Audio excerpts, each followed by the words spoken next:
Think back to the 90s for a second. A big backyard, a Hills Hoist clothesline, and a Vate Commodore in the driveway. Back then, if you told your mates at the pub you were clearing $100,000 a year, you were the king of the street. You'd made it. You had the house, the cars, and probably a boat parked out front. Nowadays, tell someone you're on 100 grand and they'll probably offer you a $10 note just so you can actually afford a coffee and a parking spot. The six-figure salary hasn't just slipped, it's fallen off a cliff. Don't believe me? Look at the latest numbers from the ABS for early 2026. The average full-time adult in this country is now clearing $106,657. Let that sink in for a minute. If you're on 100K, you aren't rich. You aren't even above average. You're actually trailing behind the rest of the pack. That's why you're standing in the meat aisle at Coles or Woolies staring at a $45 tray of ribeye like it's a luxury diamond. You're earning six figures, but you're doing mental math like you're flat broke. It's time we face the truth. $100,000 in 2026 is effectively the new 60K. We've been fed a massive lie that the number on your contract equals wealth. It doesn't. You aren't winning, mate. You're just barely keeping your head above water. So let's pull back the curtain on that pay packet. That $100,000 figure on your contract, it's a total mirage. It's a number designed to make you feel like a big shot while you're signing your life away, but you never actually see that kind of coin in your bank account. Let's put that six-figure salary through the meat grinder and see what's left when the sharks are done with it. First off, the ATO steps in for their haircut. They don't care if you're struggling with the price of a schooner. They want their pound of flesh. Under the current tax brackets, you're losing roughly $20,788 in income tax straight away. Then, tack on the $2,000 Medicare levy. Suddenly, you're down to $77,212. And another thing, if you're like most professionals in this bracket, you've got a HECS or HELP debt hanging over your head, the government skims another 6% off the top of your gross. That's another $6,000 snatched away. Your actual take-home pay, it's now sitting around $71,200.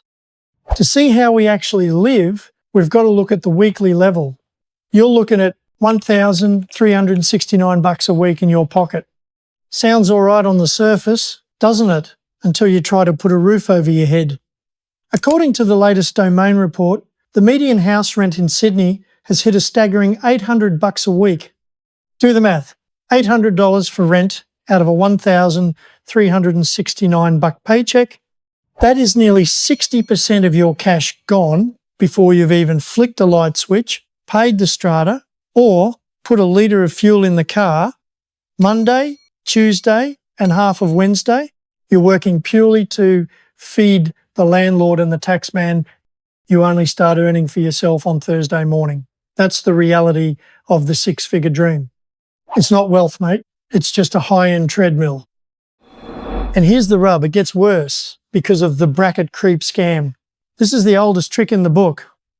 Say you're a hard worker and you land yourself a 5% pay rise. You think you're finally getting ahead, right? Wrong. Inflation is currently running at 4%, so that extra money doesn't actually buy you more groceries. Instead, it just shoves a bigger chunk of your income into a higher tax bracket. Your purchasing power hasn't grown, it's actually shriveled. You got a promotion on paper, but you're literally poorer than you were last year.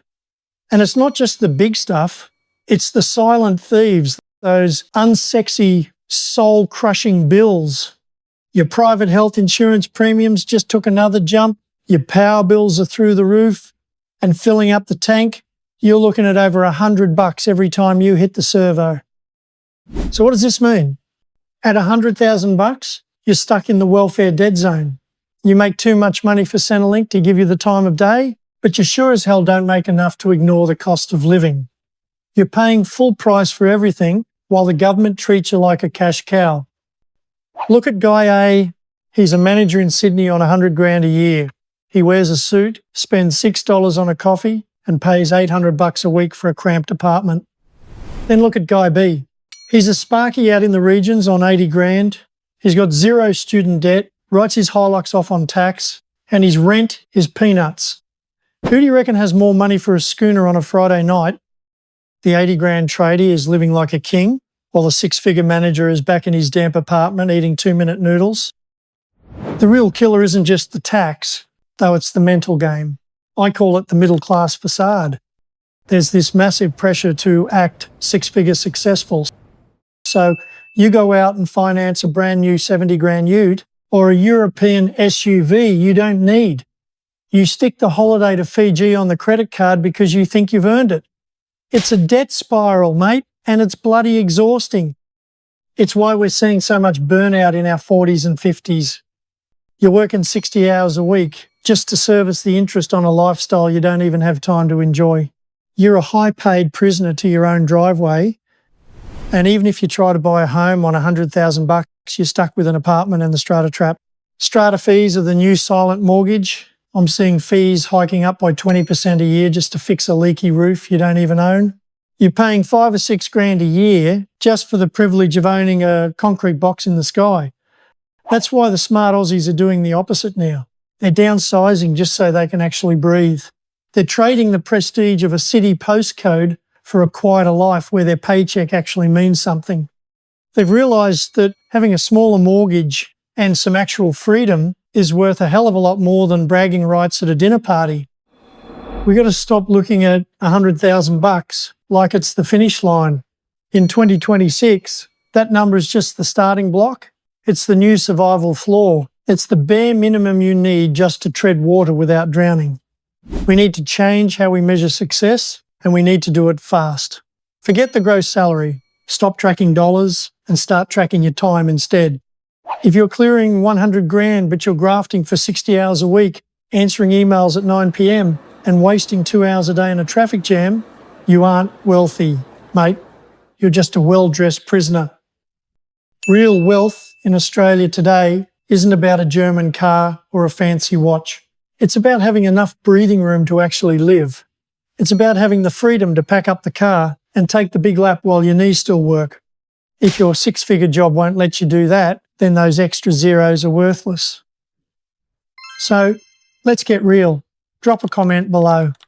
With the way things are going right now at Coles and Woolies, what is the actual number you need to live comfortably in Australia today? Is it 120k, 150k, or has the number stopped mattering entirely? Let me know what you reckon. Please note, this is for reference only, not financial advice, based on official Aussie sources with partial AI assistance.